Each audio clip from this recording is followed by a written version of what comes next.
patience. My name is Clare and I am president of Impact Humanity.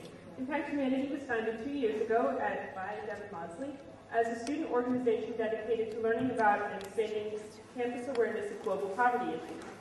At the outset, Impact Humanity's efforts focused on microfinance, or small loans given to the poor as capital to start their own businesses.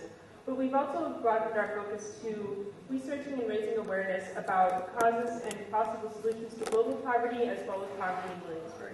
If you'd like to join us in our endeavor, our meetings are every Monday at 8 p.m. in Tucker 114. Thank you for coming to tonight's event, and now Devin Maudsley will introduce tonight's speaker, Professor Michael Woolcock of the Brooks World Poverty Institute and the University of Manchester. Thank you.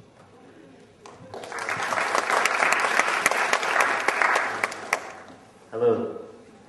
Michael Woolcock is a professor of social science and development policy at the University of Manchester and research director of its Brooks World Poverty Institute, or BWPI. He is there on external service leave from the World Bank's Development and Research Group, where he's worked since 1998. His research draws on a range of disciplinary theories and methods to explore the social dimensions of economic development, in particular the role that social networks play in the survival and mobility strategies of the poor, in managing local conflict, and in shaping the efficacy of legal and political institutions. An Australian national, he has an MA and a PhD in sociology from Brown University. In 2002, he was the Von Hugel Visiting Fellow at St. Edmund's College, University of Cambridge. And from 2000 to 2006, he was a part-time lecturer in public policy at Harvard University's Kennedy School of Government. I'd just like to say thank you very much for coming here, putting up with all of our lectures, and being very patient. And thank you to the audience. Thank you very much. You guys are great. Coming out, you care about poverty. Thank you for coming. Expand your head. And let's get started. And thank you to the IR Department and SA and the Reef Center for funding. Great. Let me just get myself sorted out here.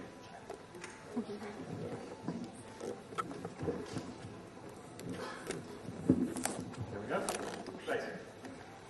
We'll let this sort itself out, and I'll start and keep going, and if it catches up with me, so be it. If it doesn't, it doesn't. You're going to work with these things. First of all, thanks very much to Devin and the Impact Development Group Impact Humanity Group for inviting me here.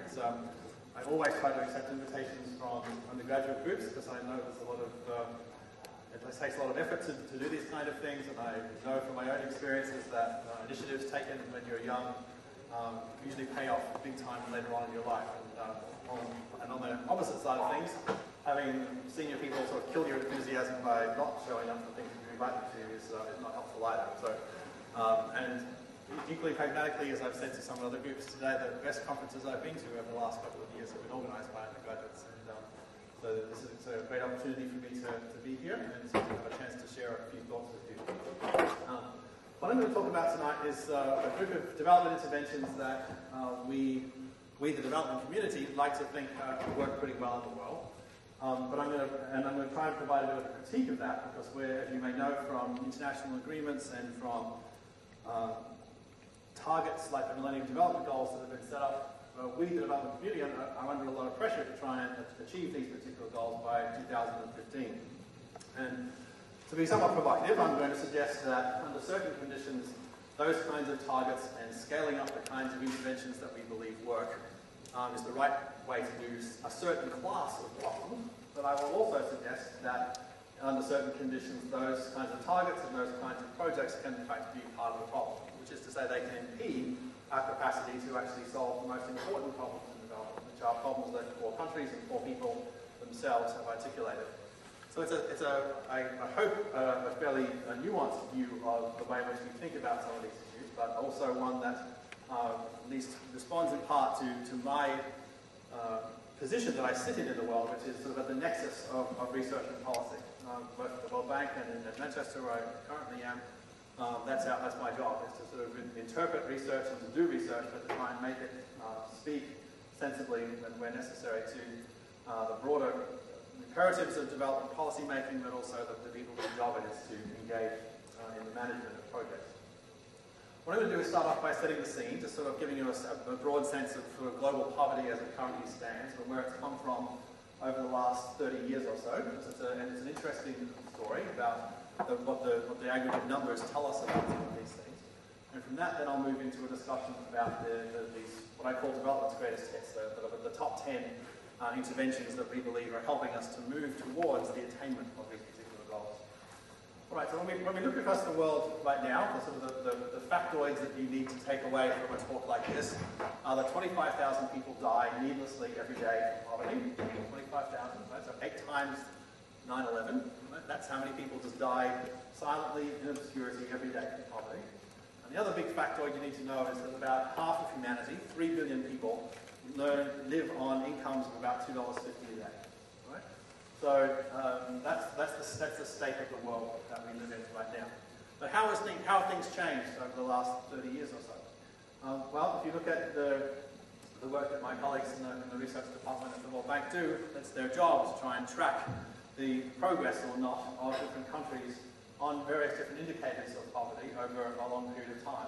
And this is a very complicated methodological task, trying to do surveys in a whole range of different countries where there are language and political and other big issues to deal with, makes the comparability of numbers over time and across space very difficult. But when you make all the various heroic assumptions that you need to do on those particular issues, we can see that over the last 30 years or so, there have been quite considerable reductions in aggregate poverty around the world. But most of those aggregations have come about in the Asia region, in particular through China and India. And also importantly, that the numbers in absolute terms have stayed about the same. So the percentage of any given population living in poverty has come down in Asia, for example, largely because of the China and India story. So those numbers, if we have the graphs, I can show you, those numbers have come down quite precipitously. But the aggregate numbers of people that are living in poverty, even in countries like China and India, has remained pretty much the same. Right? Now, why would we worry about that? Well, at one level, that's good, right? The percentages keep falling, and they keep falling for a long enough period, over a 50 or 60 or 100-year period. Eventually, that will get down, and it will actually manifest itself in absolute reductions in poverty. But the problem with when you only have relative poverty falling and not absolute poverty falling is that it alters very different ways the politics of poverty reduction. Most of the politics of poverty reduction is driven by advocacy groups or by constituents themselves, people who campaign against poverty, people who try and influence the political process in responding to poverty. Let's consider the example of a soup kitchen, for example. Right?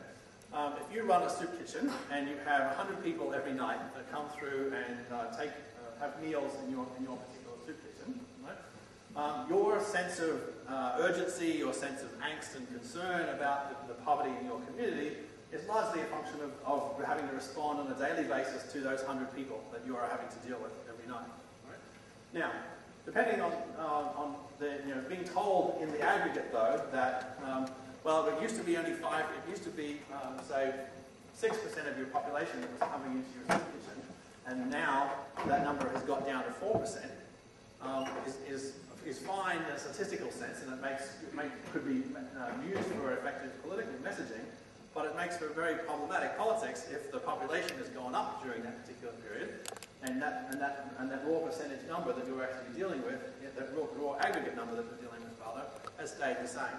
Right? So if you're just responding to those same numbers, it's cold comfort, essentially, being told that in the relative sense that those poverty numbers are falling, and that matters. In countries like India and China, it matters even more when you look at the poverty numbers for Africa. In poverty numbers in Africa, both the absolute numbers have been rising, and the relative poverty levels have been pretty much static over that period of time. So, very mixed stories across time and across space. The good news, if there is any, is that over the last 25 years, the relative numbers have started to come down. The not so good news is that the population of the world has increased during that particular period, and the aggregate numbers of poor people living in poverty pretty much remain the same. Now, to return to the optimistic view though, if you read the work of economic historians like Robert Fogel, they will essentially argue that by the year 2100, the percentages will have overwhelmed the absolutes to the extent that we were